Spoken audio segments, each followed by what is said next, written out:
नमस्कार दर्शक बंधु रिंकू मोटिवेशनल लाइव चैनल रे आपण मानकु स्वागत। दर्शक बंधु आसुछि भयंकर तथा विरल चंद्रग्रहण। चलित वर्षर प्रथम चंद्रग्रहण लागिबा पई जाउअछि 3 मार्च 2026 मंगलवार दिन माने फाल्गुन पूर्णिमा दिन बा दोल पूर्णिमा दिन केतुग्रस्त चंद्रग्रहण पड़िबा पई जाउअछि। एही दिन दोल पूर्णिमा मध्य पड़ुअछि। अनेक लोकंक मध्यरे द्वंद्व थिबो कि चलित वर्षर एही प्रथम चंद्रग्रहण पालनीय ना नुहे। गोटिए कथा आमे आपणंकु स्पष्ट करि देउछु कि एही 3 मार्च मंगलवार दिन लागिबाकु जाउथिबा दोल पूर्णिमा रे चंद्रग्रहण संपूर्ण रूपे ओडिशा रे पालनीय हेबो। काहेकि ना एहा ओडिशा समेत पूरा भारत वर्ष रे दृश्यमान हेबो। एहा सहित एहा केतुग्रस्त चंद्रग्रहण पड़ुअछि एवं एही चंद्रग्रहण रे हांडी छाड़ बा पाक त्याग सुनिश्चित कराजिबो। तेबे आजिर एही भिडियो रे आमे आलोचना करिबा कि 3 मार्च रे लागिबाकु जाउथिबा चंद्रग्रहणर स्पष्ट समयरु नेई करी मुख्य प्राप्तिर समय केतेबेले रही अछि। ओडिशा रे केउ समय रे दृश्यमान हेबो। सूतक समय, पाक निषेधर समय बा हांडी छाड़र समय केतेबेलु आरंभ कराजिबो। एथि सहित केउ कार्य करिबा शुभ अटे एवं केउ कार्य करिबा अशुभ अटे। गर्भवती महिला माने किपरि सावधान रहिबा उचित एवं होली पर्व किपरि पालन करिबे जहाकि पांझेरु संगृहीत निर्भुल गणना अटे एवं केउ व्यक्ति विशेषंक उपरे चंद्रग्रहणर शुभ प्रभाव पड़िबा पई जाउअछि एवं केउ व्यक्ति विशेषंक उपरे एही चंद्रग्रहणर अशुभ प्रभाव पड़िबा पई जाउअछि। एही समस्त विषय रे आज आमे विस्तार भावरे आलोचना करिबा। आपण मानंकु अनुरोध आपणकर फायदा पई एही भिडियोटिकु शेष पर्यंत निश्चिंत देखंतु। एहा पूर्वरु भिडियोटिकु लाइक करी कमेंट बॉक्स रे जय मां लक्ष्मी अवश्य लिखि दियंतु एवं कमेंट बॉक्स रे आपणकर राशि को लेखिबा पई जमा भी भूलंतु नाही। आज्ञा हाँ दर्शक बंधु 3 मार्च 2026 फाल्गुन मास शुक्ल पक्ष पूर्णिमा तिथि दिन माने मंगलवार दिन घटिबाकु जाउअछि चलित वर्षर प्रथम चंद्रग्रहण। दर्शक बंधु पराग हेउ बा ग्रहण हेउ एहार प्रभाव जीव जगत उपरे पड़ी थाए, राशि नक्षत्र उपरे पड़ी थाए, संपूर्ण पृथ्वी उपरे पड़ी थाए, समस्त संसार उपरे एही चंद्रग्रहणर प्रभाव पड़ी थाए। तेबे चलित वर्षर एही प्रथम चंद्रग्रहण पूरा भारत रे दृश्यमान हेबा सहित संपूर्ण ओडिशा रे मध्य दृश्यमान हेबो एवं एही ग्रहण रे हांडी छाड़ बा पाक निषेध सुनिश्चित कराजिबो। साधारणतः चंद्रग्रहण लागिबार 9 घंटा बा 3 प्रहर पूर्वरु एवं सूर्य पराग लागिबार 12 घंटा बा 4 प्रहर पूर्वरु पाक निषेध बा हांडी छाड़ करा जाई थाए। एही समय को आमे सूतक समय कहि थाउ, हांडी छाड़र समय कहि थाउ जेहेतु एहा चंद्रग्रहण लागिबा पई जाउअछि ताहेले 9 घंटा पूर्वरु हांडी छाड़ बा पाक निषेध कराजिबो। तेबे एही चंद्रग्रहणर सूतक समय बा पाक निषेध बा हांडी छाड़र समय हेउछि 3 मार्च 2026 मंगलवार प्रातः 6:20 आरंभ हेबो एवं एहा संध्या 6:47 पर्यंत रहिबो। ମାନେ 3 ମାର୍ଚ୍ଚ 2026 ମଙ୍ଗଳବାର ଦିନ ପ୍ରାତଃ 6:20 ପାକ ନିଷେଧ କରିବେ ଏବଂ ସେହିଦିନ 6:47 ପର୍ଯ୍ୟନ୍ତ ଆପଣ ପାକ ନିଷେଧ କରିବେ।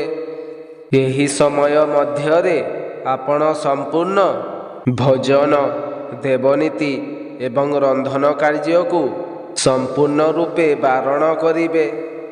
ତ ଆପଣ 3 ମାର୍ଚ୍ଚ ମଙ୍ଗଳବାର ଦିନ ପ୍ରାତଃ 6:20 ପୂର୍ବରୁ ଆପଣ ଯାହା ବି କିଛି ଖାଇବା କଥା ଖାଇନେବେ ଏବଂ ସମସ୍ତ ଦେବନୀତିକୁ ସାରିବା ପାଇଁ ଚେଷ୍ଟା କରିବେ। କିନ୍ତୁ ପ୍ରାତଃ 6:20 ପରେ ଆପଣ କୌଣସି ଦେବନୀତି କରିବେ ନାହିଁ, ହରଣ କାର୍ଯ୍ୟ କରିବେ ନାହିଁ କିମ୍ବା ରନ୍ଧନ କାର୍ଯ୍ୟ ମଧ୍ୟ କରିବେ ନାହିଁ। ଯେହେତୁ ଆମେ ସନାତନ ଧର୍ମକୁ ଅବଲମ୍ବନ କରୁଅଛେ, ତ ଗ୍ରହଣର ସମସ୍ତ ନୀତି ନିୟମକୁ ପାଳନ କରିବା ଆମର କର୍ତ୍ତବ୍ୟ ଅଟେ। ଏହି ସୂତକ ସମୟ ଶିଶୁ, ରୋଗୀ ଲୋକ ଏବଂ ବୃଦ୍ଧ ଲୋକଙ୍କ ପାଇଁ ପାଳନୀୟ ନୁହେଁ। ତେବେ ଏହି ଗ୍ରହଣ ଲାଗିବାର ସମୟ ହେଉଛି ବା ଗ୍ରହଣ ଗ୍ରାସ କରିବାର ସମୟ ହେଉଛି 3 ମାର୍ଚ୍ଚ 2026 ମଙ୍ଗଳବାର ଦିନ 3:20 ଆରମ୍ଭ ହେବ ଏବଂ ସନ୍ଧ୍ୟା 6:47 ଗ୍ରହଣ ସମାପ୍ତି ହେବ। ମୁଖ୍ୟ ପ୍ରାପ୍ତି ହେବ।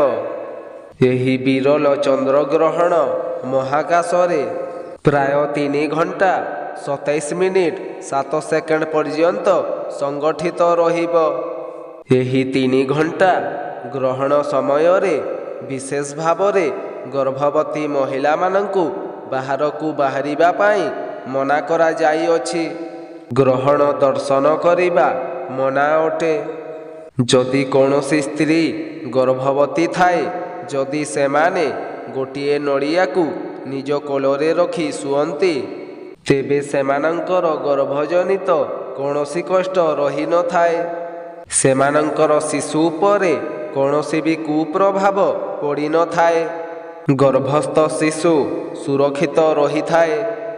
ଜ୍ୟୋତିଷ ଶାସ୍ତ୍ର ମତରେ ଏହି ଚନ୍ଦ୍ରଗ୍ରହଣର ପ୍ରଭାବରୁ ଗ୍ରହ ଏବଂ ନକ୍ଷତ୍ରମାନଙ୍କର ସ୍ଥାନରେ ବହୁତ ବଡ଼ ପରିବର୍ତ୍ତନ ହେବା ପାଇଁ ଯାଉଅଛି। ଯେହେତୁ ଏହା କେତୁଗ୍ରସ୍ତ ଚନ୍ଦ୍ରଗ୍ରହଣ ଲାଗିବା ପାଇଁ ଯାଉଅଛି, ତ ଏହାର ସିଧା ପ୍ରଭାବ ରାଶିଚକ୍ରରେ ଥିବା 12 ଗୋଟି ରାଶିମାନଙ୍କ ଉପରେ ସିଧା ପ୍ରଭାବ ପଡ଼ିବା ପାଇଁ ଯାଉଅଛି ଏବଂ ଗ୍ରହମାନଙ୍କର ଚଳନ କାରଣରୁ କିଛି ରାଶିର ବ୍ୟକ୍ତିବିଶେଷମାନଙ୍କ ଉପରେ ଏହି ଗ୍ରହଣର ଅଶୁଭ ପ୍ରଭାବ ପଡ଼ୁଥିବା ବେଳେ ଆଉ କିଛି ରାଶିମାନଙ୍କ ଉପରେ ଏହି ଗ୍ରହଣର ଶୁଭ ପ୍ରଭାବ ମଧ୍ୟ ପଡ଼ିବା ପାଇଁ ଯାଉଅଛି। ତେବେ ରାଶିଚକ୍ରରେ ଥିବା 12 ଗୋଟି ରାଶି ମଧ୍ୟରୁ କେବଳ 8 ଗୋଟି ରାଶି ଏମିତି ଅଛନ୍ତି ଯେଉଁମାନଙ୍କ ଉପରେ ଏହି ଚନ୍ଦ୍ରଗ୍ରହଣର ଶୁଭ ପ୍ରଭାବ ପଡ଼ିବା ପାଇଁ ଯାଉଅଛି। ଏମାନଙ୍କ ପାଇଁ ଚନ୍ଦ୍ରଗ୍ରହଣ ଦେଖିବା ଅତ୍ୟନ୍ତ ଶୁଭ ଅଟେ। ସେହି ରାଶିଗୁଡ଼ିକ ହେଉଛନ୍ତି ମେଷ ରାଶି, ମିଥୁନ ରାଶି, କର୍କଟ ରାଶି, ସିଂହ ରାଶି, ତୁଲା ରାଶି, ବିଛା ରାଶି, ଧନୁ ରାଶି, ମକର ରାଶି ଏବଂ ମୀନ ରାଶି। ଏହି 9 ଗୋଟି ରାଶିମାନଙ୍କ ପାଇଁ ଚଳିତ ବର୍ଷର ଏହି ପ୍ରଥମ ଚନ୍ଦ୍ରଗ୍ରହଣ ଅତ୍ୟନ୍ତ ଶୁଭ ରହିବ। ଏହି 9 ଗୋଟି ରାଶିର ବ୍ୟକ୍ତିବିଶେଷମାନେ ଗ୍ରହଣ ଦେଖିବା ଦ୍ୱାରା ଅତ୍ୟନ୍ତ ଶୁଭ ଫଳର ପ୍ରାପ୍ତି କରିବେ ଏବଂ ଆଉ 3 ଗୋଟି ରାଶିମାନଙ୍କ ପାଇଁ ଚନ୍ଦ୍ରଗ୍ରହଣ ଅଶୁଭ ଫଳ ପ୍ରଦାନ କରିବ। ଏମାନଙ୍କୁ ଗ୍ରହଣ ଦେଖିବା ଅଶୁଭ ଅଟେ ଏବଂ ସେହି ରାଶିଗୁଡ଼ିକ ହେଉଛନ୍ତି ବୃଷ ରାଶି, କନ୍ୟା ରାଶି ଏବଂ କୁମ୍ଭ ରାଶି। ଏହି 3 ଗୋଟି ରାଶିର ବ୍ୟକ୍ତିବିଶେଷମାନେ ଗ୍ରହଣ ଦେଖିବା ଅତ୍ୟନ୍ତ ଅଶୁଭପ୍ରଦ ଅଟେ। ଏହି 3 ଗୋଟି ରାଶିର ବ୍ୟକ୍ତିବିଶେଷମାନେ ଗ୍ରହଣ ସମୟରେ ଭଗବାନ ଶିବଙ୍କର ଆରାଧନା କରନ୍ତୁ। ଏବଂ ମହାମୃତ୍ୟୁଞ୍ଜୟ ମନ୍ତ୍ର ପାଠ କରନ୍ତୁ। ଆପଣଙ୍କୁ ଅତ୍ୟନ୍ତ ଶୁଭ ଫଳର ପ୍ରାପ୍ତି ହେବ। ଦର୍ଶକ ବନ୍ଧୁ, ଏହି ଗ୍ରହଣ ସମୟ ଗର୍ଭବତୀ ମହିଳାମାନଙ୍କ ପାଇଁ ଅତ୍ୟନ୍ତ ଅଶୁଭ ହୋଇଥିବାରୁ, ବହୁତ ସମ୍ବେଦନଶୀଳ ହୋଇଥିବାରୁ ସେମାନଙ୍କୁ ସାବଧାନ ରହିବା ସହିତ ସେମାନଙ୍କୁ ଗ୍ରହଣ ଦେଖିବା ପାଇଁ ମଧ୍ୟ ବାରଣ କରାଯାଇଛି।